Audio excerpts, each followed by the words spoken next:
Ito nga bang TNT Tropang Giga ay kukunin na itong si Quentin Milora Brown, ang 6'11 center ng UP Fighting Maroons na posible rin na masama sa Gilas Pilipinas. Ito rin ang kinukonsidera ngayon na isa sa mga top prospects dito sa PBA draft.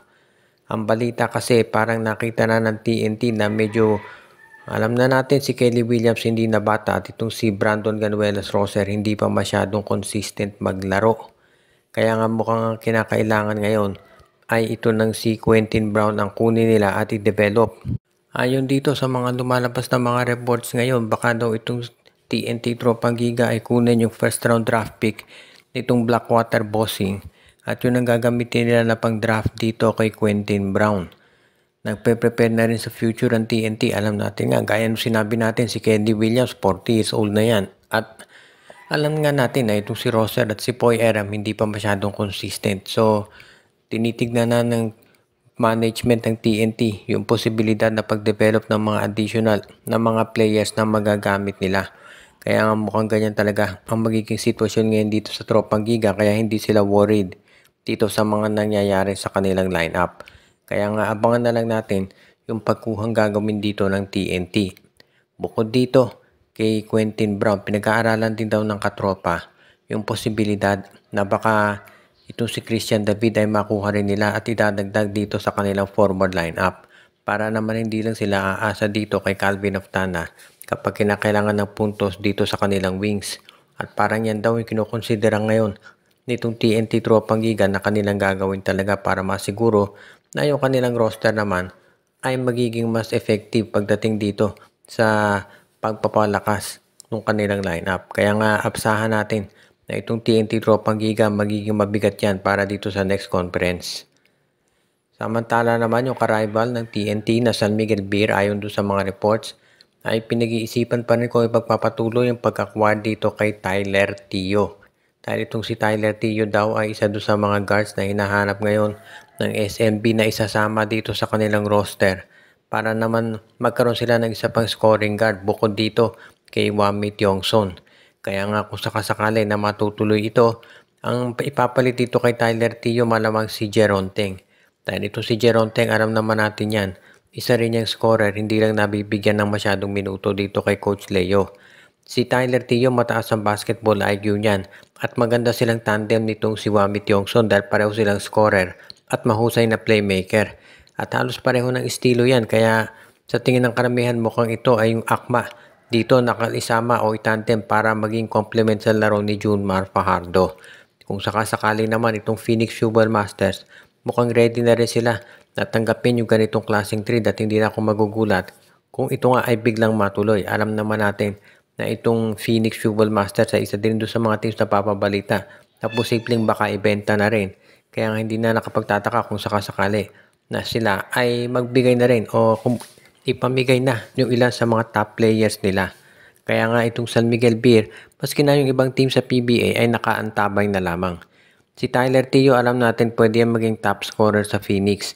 Pero dito sa San Miguel, mostly siguro playmaking ang gagawin yan. At syempre, kinakailangan din niyang umiscore kapag pinasa na ni Junmar Fajardo yung bola sa labas. At yan ngayon ang kabilang dun sa mga kinokonsidera ni Coach Leo Austria. At alam din natin na meron pa silang mga ibang trades sa pinag-aaralan pero ang priority muna yung makuha daw itong si Tyler Tio mula dito sa Phoenix Fuel Masters. Kaya abangan ang magiging resulta niyan. Ito namang Magnolia Chicken Templados ay may posibilidad pala na hindi nila makuha yung twice to beat advantage dito sa PBA playoffs. Mangyayari yan kung sakasakali na ang San Miguel ay tapusin o talunin itong Converge at Northport, matalo Magnolia sa TNT at itong Hinebra ay talunin ang Rain or Shine. Kaya may posibilidad talaga na mawala yung twice to beat advantage dito sa Magnolia kapag yan ay nangyari. Kung sakasakali nga na matuloy yan, medyo malaking dagok yan para dito sa hot shots dahil sa habang parte, ibig sabihin for most of the eliminations, sila talaga ang lamang dito number 1 seed. Pero may posibilidad ngayon na ito'y mawala sa kanila dahil nga doon sa pagkatalo sa Hinebra at sa NLEX. Kaya kinakailangan ngayon magplano talaga ng Magnolia. At kinakailangan nating emphasize, napaka-crucial nung laban ng Magnolia versus TNT. Dahil kung sino man ang manalo doon, malamang yun ang makakakuha nung huling twice to beat advantage. Kung sakasakali na ang Magnolia ay matalo sa TNT at itong San Miguel talunin ang Converge at Northport at ang Ginebra ay manalo kontra sa Rain or Shine, maglalaban sa quarterfinals itong TNT at Magnolia at ang may twice to beat advantage dyan ay ang TNT Tropa. So medyo mabigat yan talaga para dito sa TNT, kaya yan ang magiging sabihin na nating problema ngayon kung sakasakali nga. Kaya ito nga abangan natin kung paano ito i-handle ngayon nitong TNT Tropang Giga if ever nga. At alam natin ang Magnolia mukhang magiging mabigat din yung kanilang labanan ngayon, kaya abangan na lang natin kung sakasakali na ito'y mangyari talaga. Pero asahan natin na itong Magnolia Chicken Templados gagawin din nila ang lahat para mapigilan itong ganitong sitwasyon, dahil syempre alam natin na ang Magnolia isa doon sa mga teams talaga na may presyo ng manalo at gagawin nila ang lahat para ito'y masakatuparan. At ang huli natin balita ngayon, itong Barangay Ginebra, mukhang medyo maganda ang kinalalagyan nila ngayon. Dahil assuming na itong Barangay Ginebra ay manalo kontra dito sa Rain or Shine Elasto Painters, pasok na sila dito sa twice to beat advantage at positioning na lamang ang inaabangan dyan. Malamang itong Ginebra ay number 2 or number 3. Meron silang twice to beat advantage at kung manampasan nila yan, malamang ang makakaharap nila sa semi sa itong NLEX. So mukhang medyo maganda ang sitwasyon dito para sa Barangay Ginebra kung titignan natin. Kaya sa ngayon, dito natin masasabi talaga na itong Ginebra mukhang okay ang magiging lineup ng sitwasyon nila. Pero ganun pa man, itong management daw ay kinoconsider pa rin na magdagdag ng additional players para mapunuan yung mga sa tingin nila yung mga pagkukulang pa sa kanilang lineup. Kaya nga posible raw silang gumawa ng trade dito sa Rain or Shine na isa ring team na naghahanda dito sa playoffs, lalo na at na-injure si Felix Lemeti.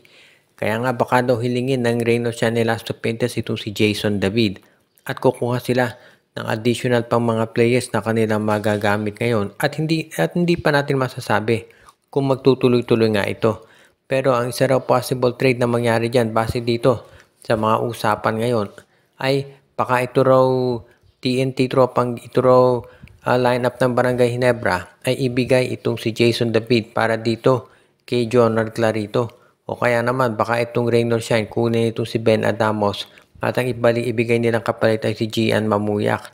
So maraming posibilidad dito kasi ang kinakailangan dito ng ROS na isang big man dahil hindi pa nakare-recover si Bobelga, samantalang ang Ginebra naman ay gusto pang kumuha ng isa pang scorer. Kaya iyan yung mga pinag-iisipan ngayon ng karamihan na posibleng mangyari dito. Kaya medyo magiging interesante yung labanan ngayon dito ng Ginebra. Shout out kay RG Bueno at Dalina family, kay Anthony Alon, Michael D, Katsakino Dokusin, Malyari Mascarinhas, Joshua Giray Espejo at Rosales family, kay Dexter Domel, Dalmacio de Guzman, binabati din natin si Ireneo Salangsang, si Enju at ang iba pa nating mga taga-subaybay.